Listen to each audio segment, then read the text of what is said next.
Taylor Swift is a link builder. There were rumors that she would get engaged. Our client said, let's give them a free wedding venue. And then we got them 50 links. That's digital PR. Managing multiple clients or large websites? Automate your SEO with Ali AI. Start your free trial now. Wix Studio, one end-to-end web creation platform for your agency to deliver exceptional work with absolute efficiency.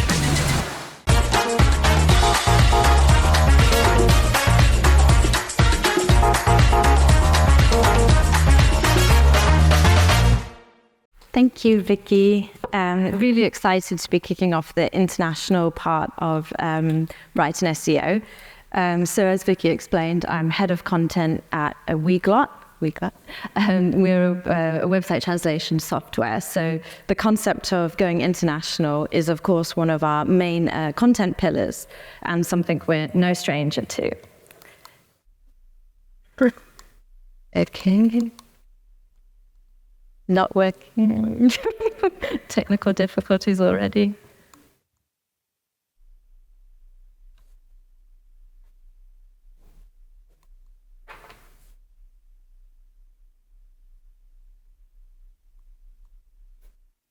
Sorry.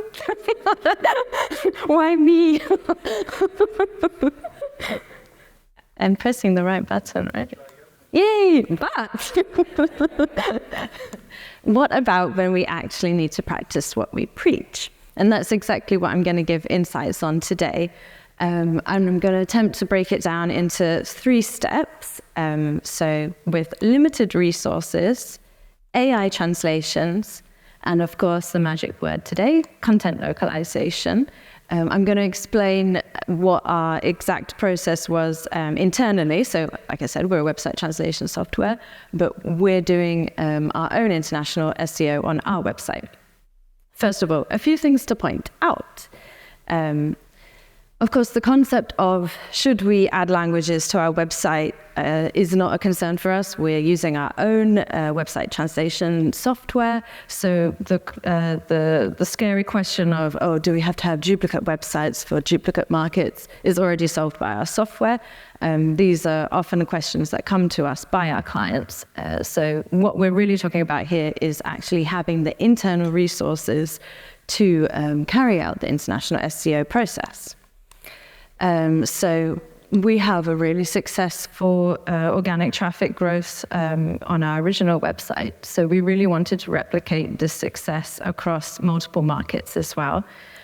So we gave ourselves a 6-month objective to look and improve our own international SEO. So cue our very own content team, taking the leap into the unknown and attempting international SEO. We focused mainly on 2 languages, which I'll get to in a minute as to why. And it's also quite relevant to point out a couple of benchmarks. So as I mentioned, we're using our own software. So we already have 7 languages live on our site, and our original website is currently is in English. And then we were focusing on French and German first. So why French and German? Well, we're a French company, so it made sense to focus on our home market, of course. The question, why are we not already doing our own international SEO, is simply because we have a huge website of 800K words. So it's completely unmanageable for us to manually handle this process. And then German, because we were pushing our product in Germany. So we thought that was also a good focus. It's also relevant to point out what was our previous workflow before we started really going into content localization. So we had Weglot, which automatically translates, displays your website without the need for multiple websites. Weglot gives you a first layer of AI translation, which you then have full editing control over. And then before we went down this content localization process, we were using pro translators to go in and clean up those AI translations. But the issue here was there was no focus on content localization, no focus on international SEO. So it was really just, let's make these AI translations more readable and more understandable. So our strategy, and what I'm hoping you guys might be able to take some inspiration from and replicate today, I'm going to go into, like Vicky said, breaking that down into 3 steps. So the first question is, do you really need a fully translated website? That sounds like a horrible statement and question. I also obviously work in content and SEO, so I'm not for a minute suggesting you have multiple languages on the same page. We know that would be horribly risky for SEO and not at all worthwhile or recommendable. What I am talking about, though, is not every single page on your website needs to be translated. And what I mean there is that not every, you might not sell every service in every market. If you're an e-commerce store, you might not sell a product in a specific market. So there's not always a reason to translate everything. You can exclude certain pages and products.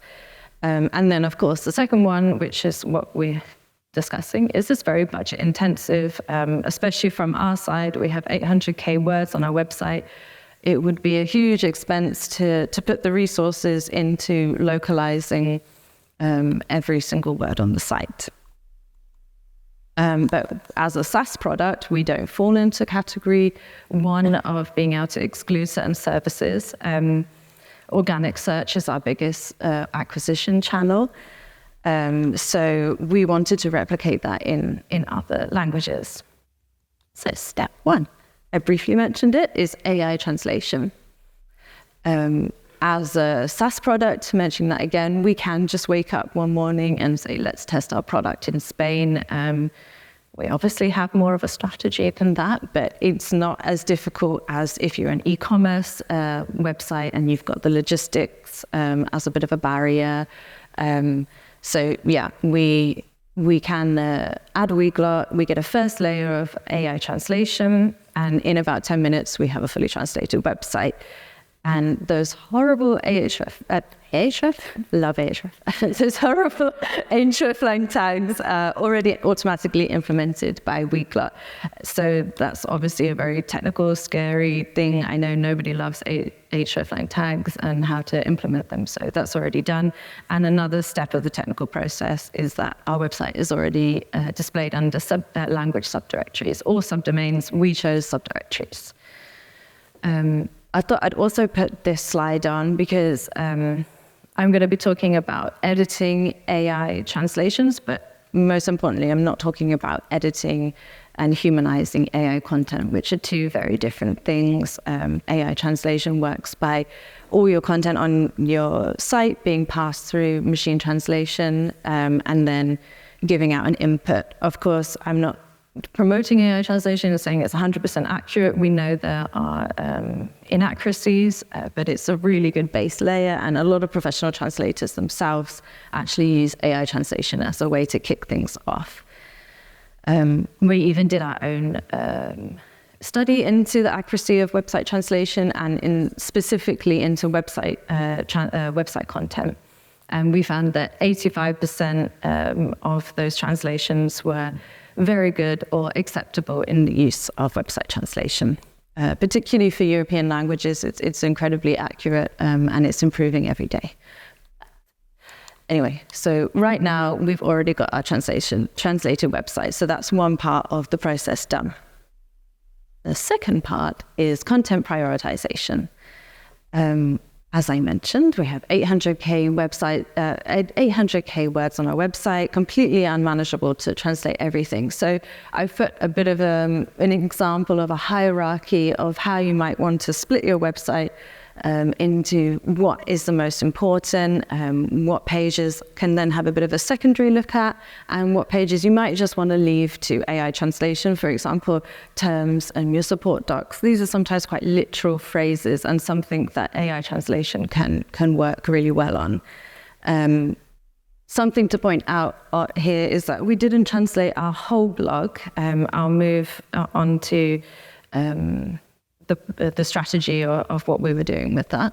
But we did want to focus a lot on the process and the funnel of somebody coming into our website. So we weren't just looking at translating the pages that are getting the most organic traffic. We also wanted the pages that are more at the bottom of the funnel and converting well as well.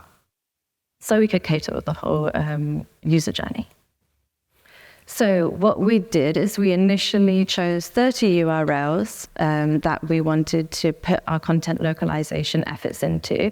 And then on top of that, we had 5 blog articles that we would progressively add every month to the content localization process.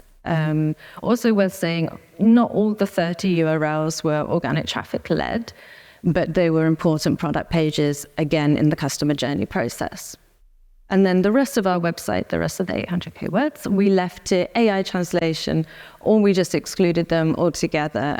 As I mentioned, our product is sellable in every.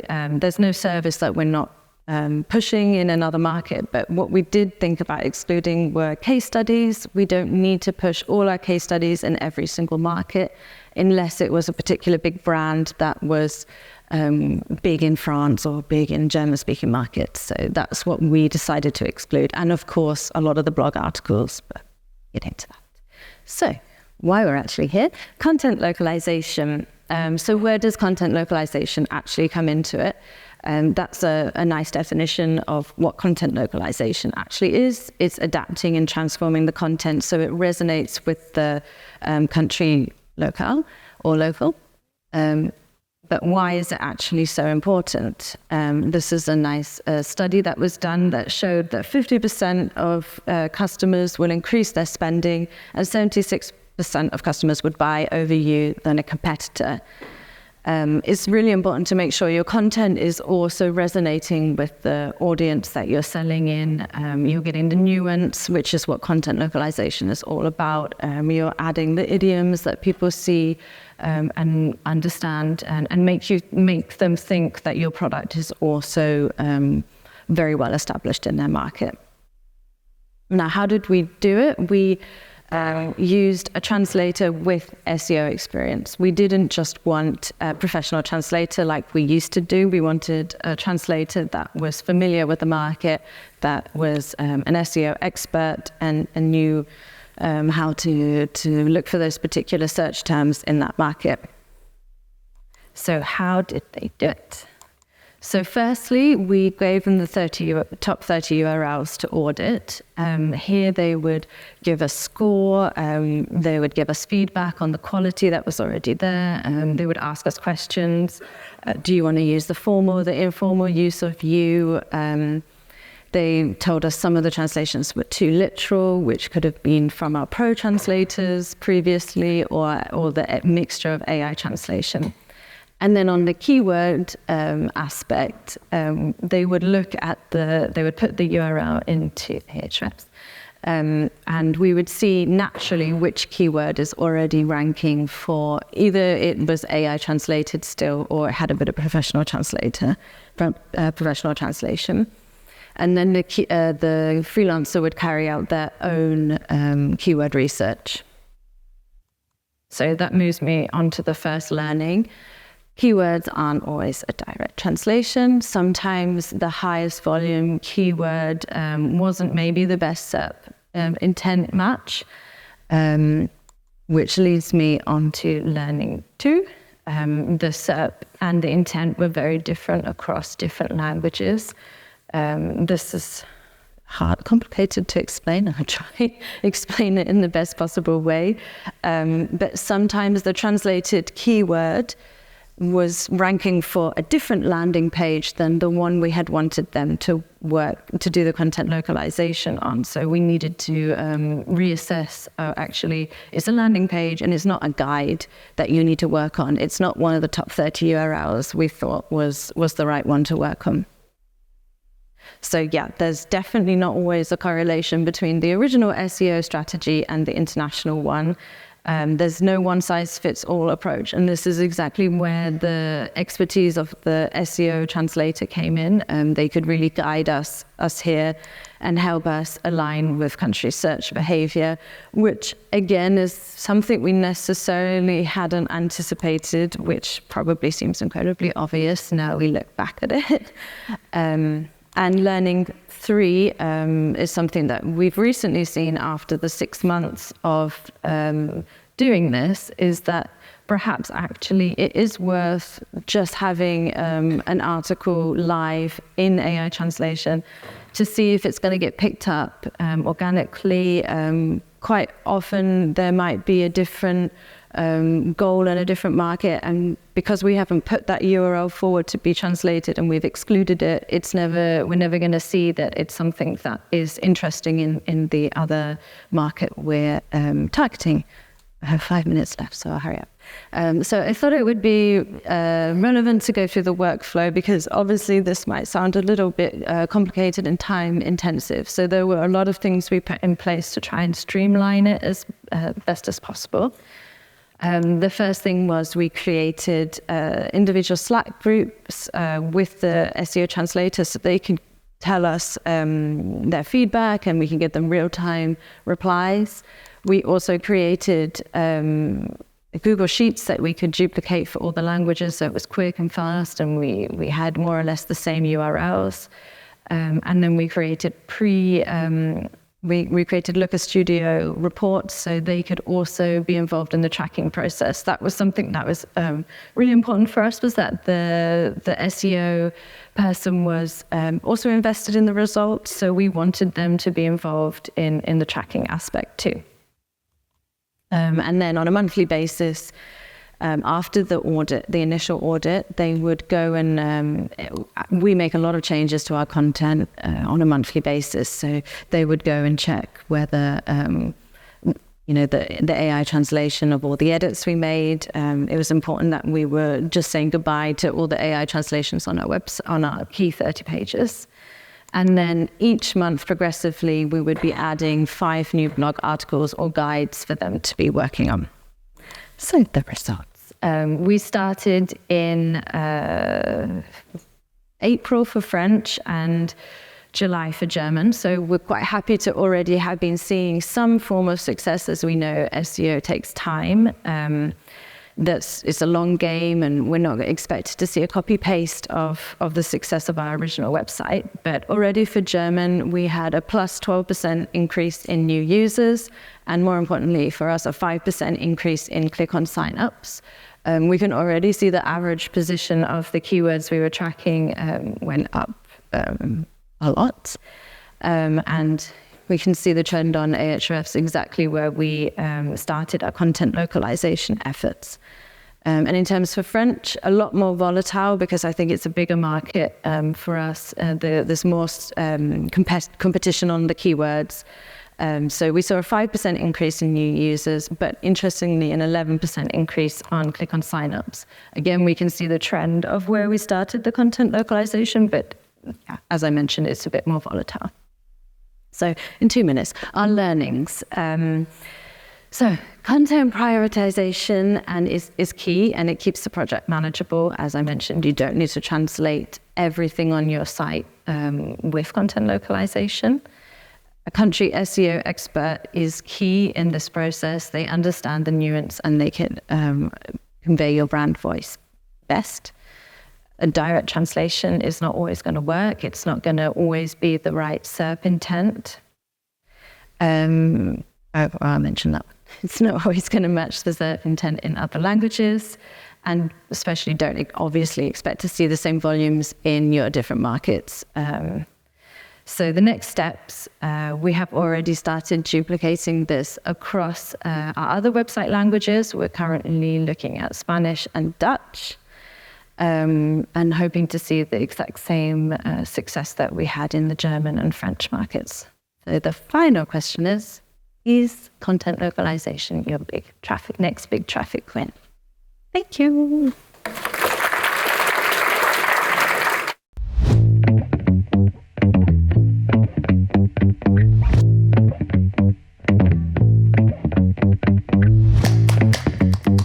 Monthly reporting making you want to shove sharp things up your nose? Try Dragon Metrics, the all-in-one SEO software with mind-blowing reporting tools.